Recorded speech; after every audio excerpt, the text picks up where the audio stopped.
Haïtien prend travail moi comme un exemple. Si m'te gen l'esprit division, moi pas tap jambe ka ba nou drapeau ça. Suspend combat yon ak l'autre. Ouvert genou pour n'ka wè qui est qui l'ennemi an.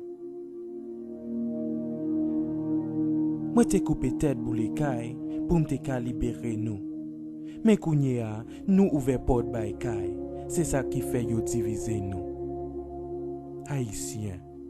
Qui lè nap konnen moun sa yo pas jambes zanmi nous. Et yo pas pral jambes zanmi nous. Yo se rat mort essoufflé, avec yo nou pas jambes libéré. Ou même qui gen bon volonté, pas arrêter pour ouais ça pral décider. Lever camper. Même Jean moins te libéré comme ça, 200 ans après ça, non pral toujours ap cité.